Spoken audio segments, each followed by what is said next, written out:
which was from the beginning, which we have heard, which we have seen with our eyes, which we have looked upon, and our hands have touched. The Word of Life.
Well, welcome to the amazing collection, The Bible for Women, book by book, and we're so glad that you could join us today, and you in the listening audience, thank you so much for being here. We have a wonderful lesson today because we're going to be opening to 2 Chronicles. If you have your Bibles with you, this would be a good time to open to the 14th book in the Bible. If I was on a desert island and I could only have one book in the Bible, I think I would choose this one, because there is such a panoramic view of God. As it covers about 400 years, you are going to see God work in the most wonderful ways in the lives of men and women. You are going to see a God who is patient, who is faithful, who is merciful, and you are going to see a God who is a judge, who does bring about justice. But at the end of the book, you are going to see God the faithful one, the God of all hope, the God who is so anxious to restore his people into a right relationship with him. So that's what you're going to learn about God. But what you're going to learn about mankind is that we have this problem, and that we are always turning away from God. And he will woo us, and we still will turn away from God. And he will allow us to do it, and he will bring about judgment. You are going to learn that your relationship with God greatly determines the success of your life. So it's a fabulous book. I want to tell you that my grandfather was one of those reasonable men. He was very responsible. He was a hard worker. He provided for his family. He put a little aside for the kids' education and for the future. And then the Great Depression came. And it was a time when most people in America were just panicked as they saw their prosperity go down the drain, their future go down the drain. And so there was a great turmoil in the land. The banks were closed, the stock market had crashed, and things looked bad. My mother was a freshman in college at that time, and my grandfather wrote her a letter. I've taken a few excerpts from it. I'd like to read it to you. My dear Anne, I do not want you to be anxious during these critical times. I have talked to Dr. Whittington at the college, and he will allow me to pay your tuition when I have the money. Carrie will continue to help your mother and work for us and without pay until I can pay her, and Mr. Smith at the grocery is going to allow me to charge my groceries. You see, we are all doing fine here, and I don't want you to worry about a thing. I have $5 in my pocket, and your mother has $2. We are doing fine. I want to remind you that our trust is in God and He alone. He has always been faithful to our family, and He will continue to do so. He is our provider. He is our protector. We are resting in Him, and I encourage you to do the same. We love you and are so proud of you. That was written over 70 years ago. Not too many years ago, my husband came home from his little company that he and his partner had started. We had had 20 years of stability, a constant paycheck, money for the future, and a good retirement. And when he walked in that door with the news that beyond any circumstances of our own, things had changed. Our little company wasn't stable. Our future was at risk. And I just remember thinking, what will we do now? I love to eat. What if we can't buy groceries? What if I lose my home with my bed in it? What if I lost all of my future security? It was a terrible day, I will admit that to you. I wish I could say I would have been much more courageous, but I was very scared. And I got into bed that night, and of course those dreams come to mind, those things that, what if I end up at 80 years old and I don't have a house and I'm living on the streets? Then what will happen? And the next day I got up, and that afternoon I was at my desk, and I opened that desk drawer, and there was that letter from my grandfather. I'd read it millions of times. It had meant nothing to me, not all that much. And today I read this paragraph. He was speaking to me. I want to remind you that our trust is in God and He alone. He has always been faithful to our family, and He will continue to do so. He is our provider. He is our protector. We are resting in Him, Pat, and I encourage you to do the same. And all of a sudden, as God had shone a light into my future, and He was speaking directly to me through my grandfather, through something that had happened 70 years ago. He was speaking to my heart words of encouragement. Have faith in God. He is my protector. He is my provider. He will take care of our family as He has in the past. When we get to 2 Chronicles, it is written by Ezra, and what he is saying to the people who have come back from exile, back from Babylon, and they are now in Jerusalem, and they're looking around, and the land is unsettled, and the temple has been destroyed, and the wall needs repair, and they're thinking, what in the world are we going to do now? Ezra says, look to the past. Look how faithful God has been to us. Let me encourage you, it is in God that we trust. He alone, He is our protector. He is our provider. You see, he was writing a letter to people who were in need of encouragement. When you come to 2 Chronicles, Ezra was he wasn't just the author, he was the compiler, because what he did was he gathered information from a lot of different places, about 15 different places. Most information came from 1st and 2nd Kings, and he compiled it into this book, into this letter, because what he wanted to do was to grab their attention and say, look to the past. So he is the author. Now the main characters, Solomon takes up 9 chapters, so he's got a pretty big part there. And then the rest of the book are 20 kings that he will give you little biographies of each one, because what he wants to show you is this king walked with God. Look at the blessings. This king denied God. Look at the consequences.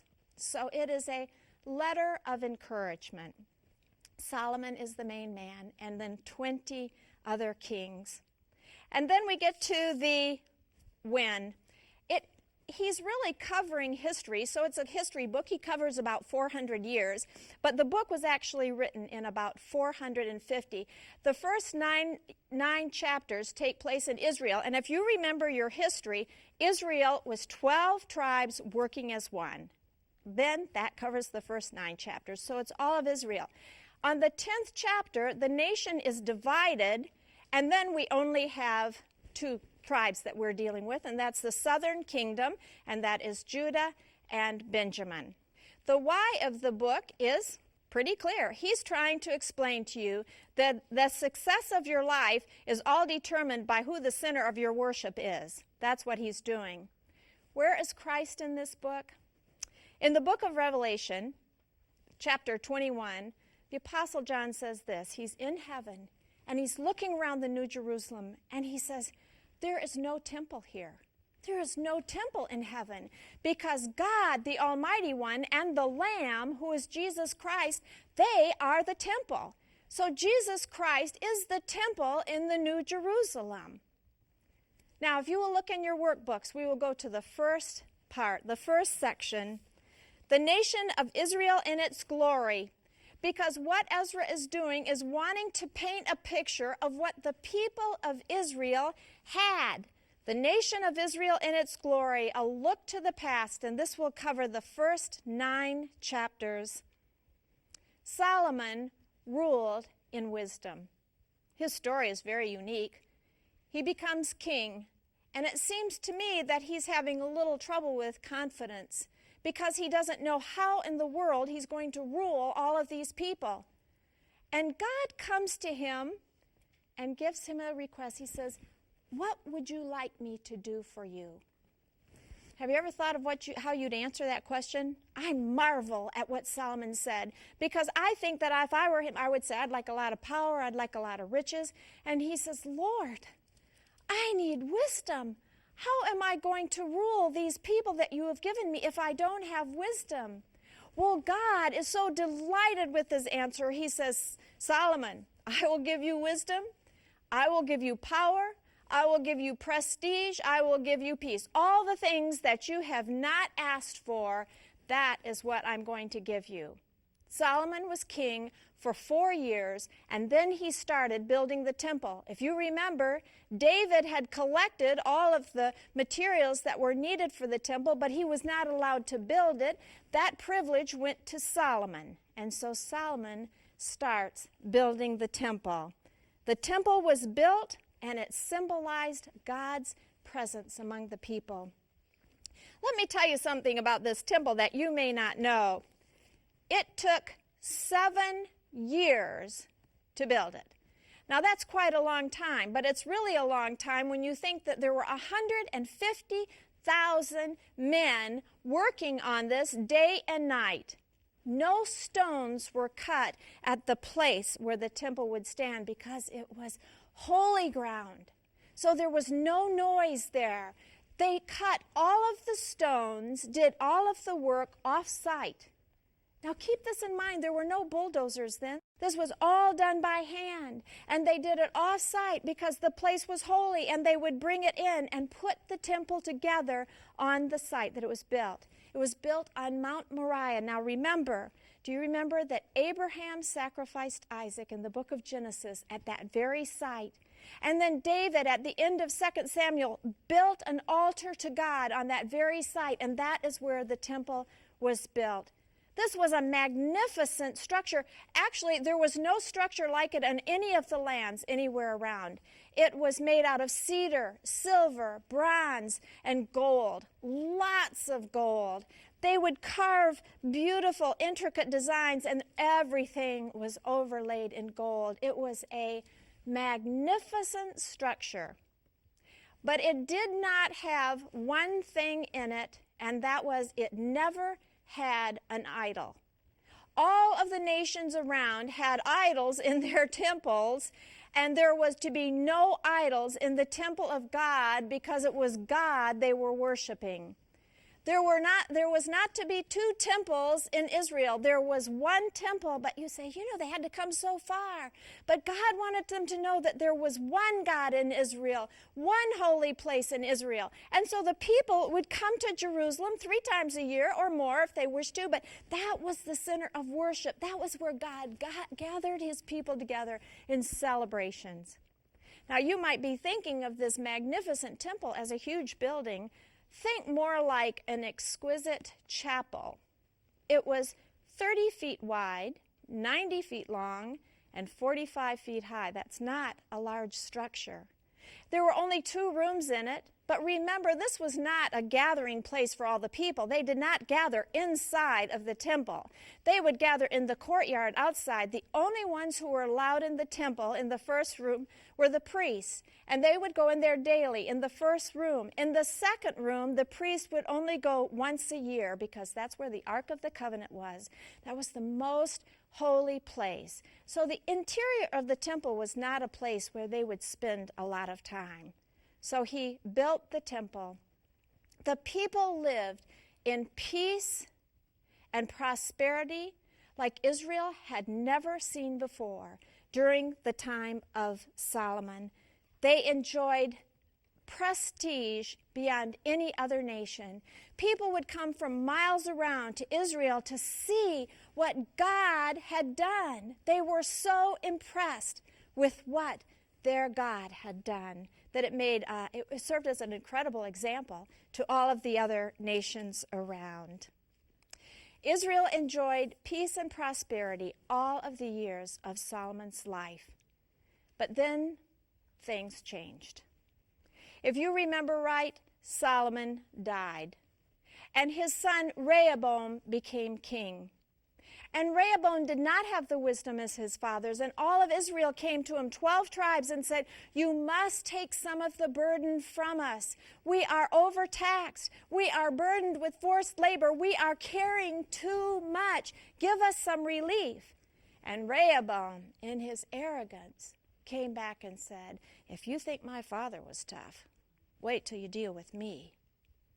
And we have 10 tribes who say, "We've had enough." And they, led by Jeroboam, break away, and now we have 2 kingdoms, the northern kingdom and the southern kingdom. Now, this is something I want you to remember. This was an enormous deal in Israel. You will read through that as that's not such a big deal. That was a total separation of the tribes, and it was a travesty what happened. The northern kingdoms did not have a temple. Remember, they did not have a temple. And so Jeroboam decides he's going to build 2 different sites for worship because he didn't want the people in the northern tribes to go down to the southern tribes. So he established worship, illegal worship, in the 10 tribes. So it was the people in those 10 tribes did not have a place to worship. During this time, many devout people left the 10 tribes and moved down to Judah. Judah had the temple, and Judah had the promise of God through David that God would be with David, and someone from David's line would always sit on the throne, remember?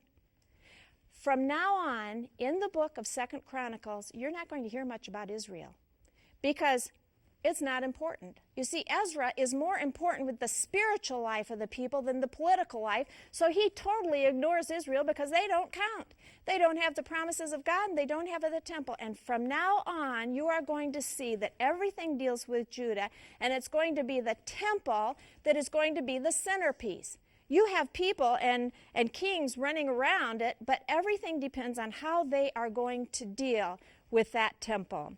So, the second part, the nation in its decline and destruction. Learn for the present. Ezra is about to paint a picture, and he's going to use 20 kings to do it. And he is going to paint a picture of lessons using little mini biographies to shake the people and say, learn from the past for today, how we are to approach a holy God. I got to tell you, I love biographies. I love them because, you see, I love reading about women who do extraordinary things. And I must say that I have been inspired to do better by a good biography. I think of Corrie ten Boom in The Hiding Place. When I read that book, I truly was overwhelmed with the courage of one woman who stood up against incredible persecution. And you know what? It made me want to be like her. Ruth Graham, who raised 5 kids on her knees. It made me get on my knees, fall on my knees for my daughters, desiring God to shape them to be great women. And then I read the story about Mother Teresa. Now, there is a woman who was focused on ministry, who surrendered her life to God, and he did incredible things through her. And you know what? I wanted to be just like her. No biography has probably touched my life more than Dream Big, the story of Henrietta Mears. And I read every page, and every page I learned about a woman who related to God in such a big dream way. I wanted to be just like her. You see, when we read about people's lives, it can inspire us to greatness. And sometimes we read about people's lives, and it shows us that that is not the way we want to go. As we open 2 Chronicles, we have 8 good kings in Judah, and we will have 12 evil kings. There are 20 kings in all in Judah. What I would like to do is I would like to just give you an example of 2 kings, an evil king and a good king. If you will turn with me to chapter 28, this is a picture of what you don't want to be. And the funniest thing is right out of the chute, God makes it very clear, because he says, King Ahaz did not do what was right in the sight of the Lord. King Ahaz did not do what was right in the sight of the Lord. Now, that's the first thing you learn about him, and I think if that man would have known that for all eternity what people would know about him was that he didn't do right, he would have done right. I think it's a shock to him to find out that that's how we know King Ahaz. Let me just tell you a few of the things that he did that were not quite right. He made molten images for the Baal. In other words, he was a Baal worshiper. He burned incense in the valley of Ben Hinnom and sacrificed his son in the fire. But honestly, can you imagine this despicable practice of taking your own child and burning him as a sacrifice to other gods? He sacrificed and burns incense on the high places, on the hills, and under every green tree. God had specifically said, do not do this. Ahaz knew that was the rule, and in defiance against his God, he did it anyway. He gathered the utensils from the house of the Lord and cut them into little pieces. He closed the doors to the temple and locked it. He made altars to himself. In every way, he defied God. And so what was life like in Judah there? As you read that chapter, you're going to find that he was defeated by King Aram, that Israel came down and inflicted great casualties on him. The Edomites attacked him. The Philistines invaded the lowlands. He had tried to buy protection from the Assyrian king by taking some of the great wealth out of the temple and giving it to him, and that didn't work either. In every side, he was hit hard. And at the end, Ahaz slept with his fathers, but they did not bury him where they buried the king of Israel. In other words, no one was sorry when he died, and they refused to even bury him in a place of honor. And the land was left desolate, in terrible repair. Worship was gone, and the people were in a horrible place because the leader refused to turn to the living God. You see, his actions led the whole group into a place they did not want to be. Now, he had a son, and if you will look at chapter 29, we will look at King Hezekiah. He was 25 years old when he became king. He reigned for 29 years. And it says right off the bat, he did right in the sight of the Lord. Now, isn't it amazing that a man like Ahaz would give birth to and raise a son like Hezekiah, who chose a different path for the whole country? He opened the temple doors. He repaired the doors. He reestablished the priesthood. He cleansed the temple. He reestablished the sacrificial system. He confessed the sins of the land. He worshiped the living God and gathered the people together in a religious community and pointed them to God. And it says, and the people rejoiced. And the people rejoiced. And there was joy throughout the land. We seem to think that the idea of holiness somehow will make us miserable.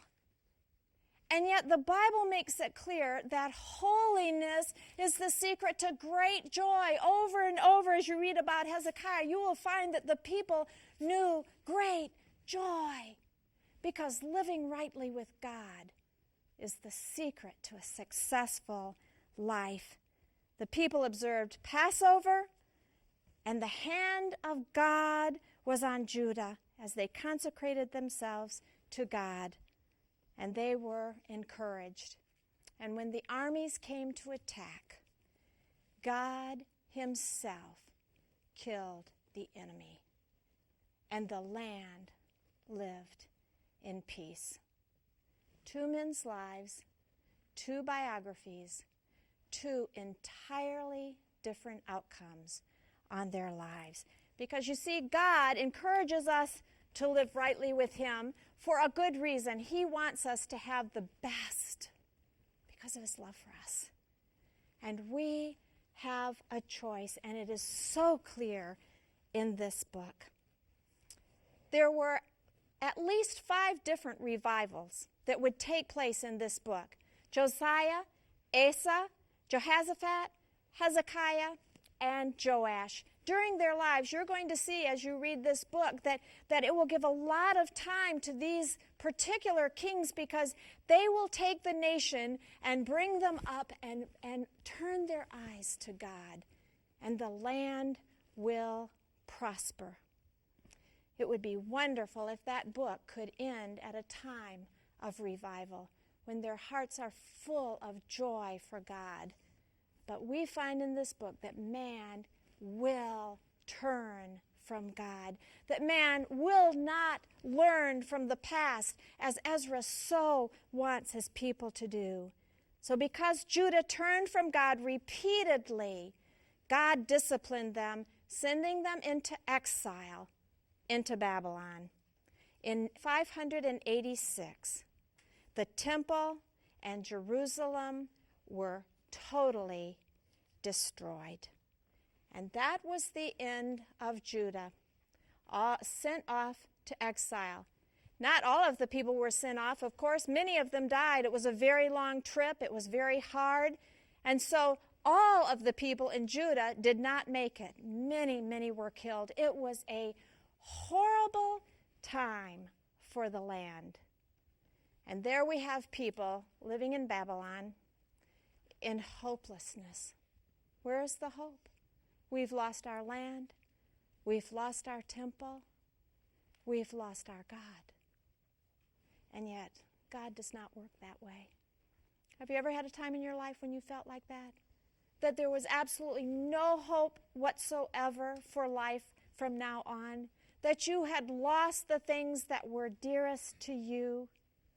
Listen as Robin Roseborough shares her story with you about a time of great hopelessness and a God who is the God of all hope. I come from a long line of strong women generationally. My grandmother was kind of the patriarch of this big Italian family.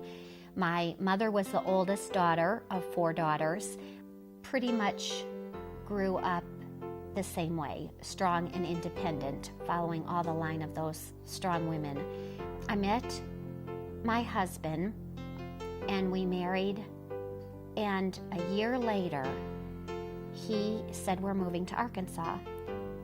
Now, I was the first one that had been the first to move away from my family, so that was a pretty big shock. He traveled quite a bit on his job, and so hence again this pattern again of becoming very independent, very in control. It was very hard to give up the control when he came home for the weekend. We had a child. I was raising the child pretty much on my own. He was gone every week, coming home on the weekends. I was still in control. He was getting a lot more stepping back from his responsibilities and taking leadership, just not to have to buck the system. I had always had a lot of infertility problems. I had in my background a Down's syndrome nephew, so my doctor had recommended that I get an amniocentesis test, which I did. During this time, moved up to New Jersey, about 2 weeks living in New Jersey, found out that the baby had spina bifida, 4 vertebrae at the base of the spine. We went to New York. Every hospital in New York said terminate the pregnancy, that the baby wouldn't live.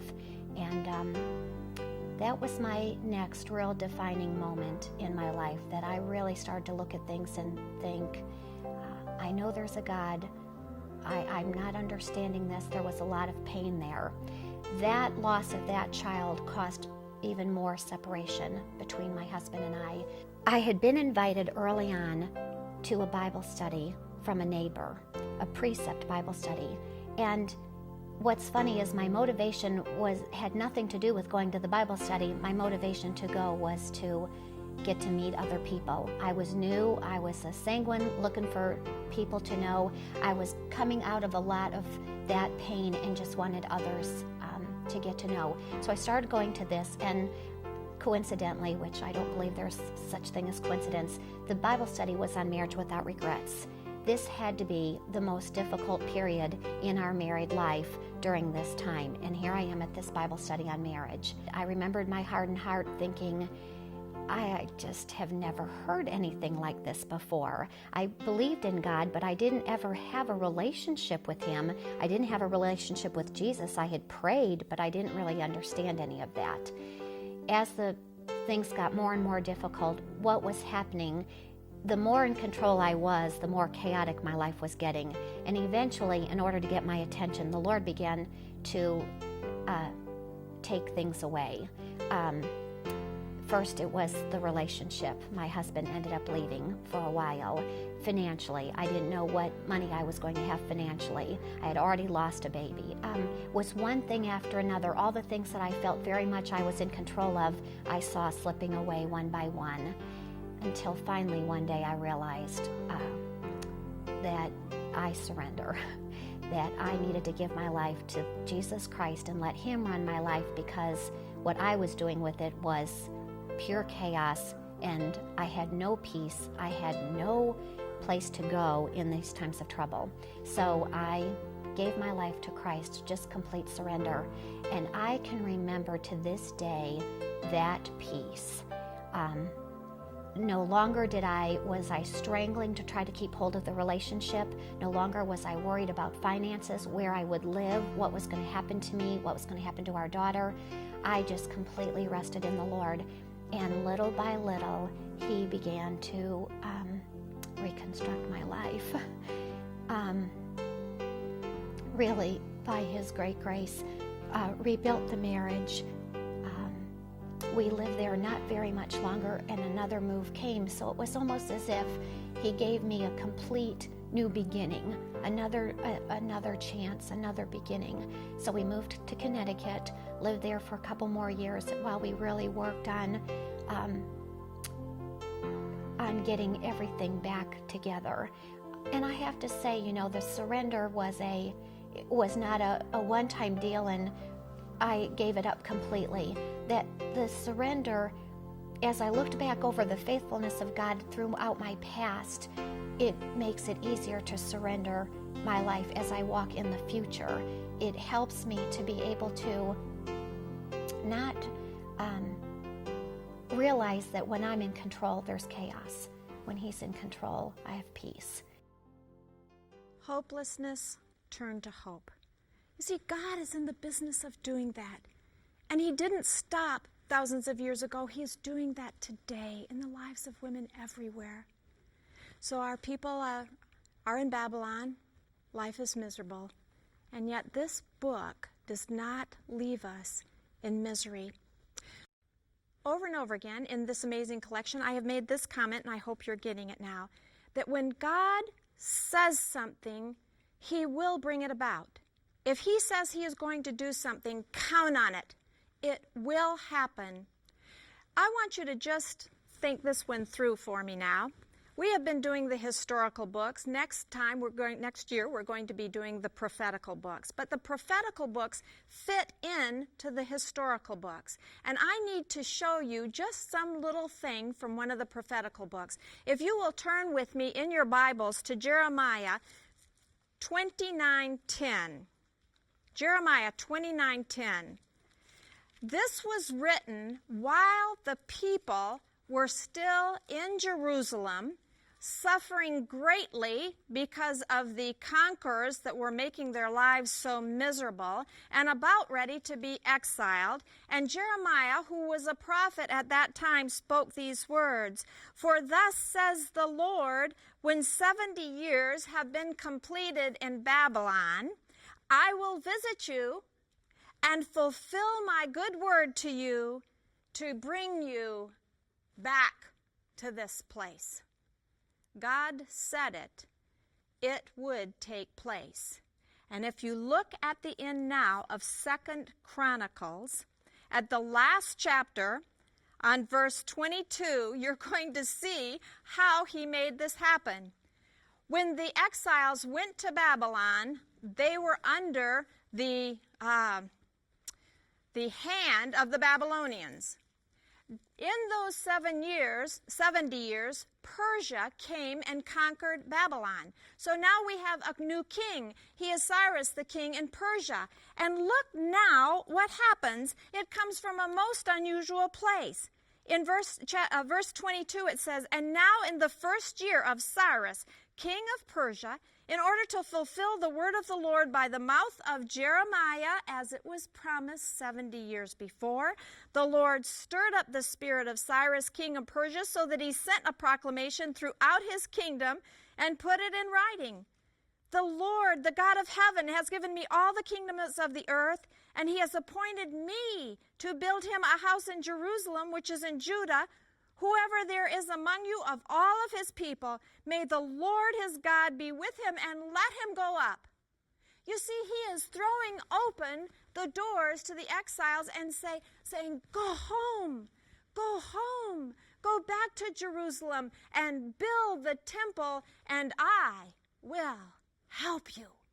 What an unusual place to get help from the very ones who were holding them in exile. And God raised up a man who would have been an enemy to instead be the one who supported the mission. And so the people started back to Jerusalem. And that's where we leave them in the book. You see, God is a God who disciplines, but only after a lot of warnings. But when he disciplines, there is always hope. I don't know where you are today. I don't know if you're in a time where you have denied God so many times, rejected his commands so many times that you are being disciplined. But if you are there, I want to encourage you. He is a God who wants his children to come back. And he says, "Confess to me. Agree with me that you are off base and come back into my arms of love." It's quite a book, isn't it? It's quite a commentary for us today. Ladies, don't you just want so much to live your life clinging to God, where the center of your worship will determine the success of your life, and that we as women would be the great keepers of the flame in our own hearts and in our own homes.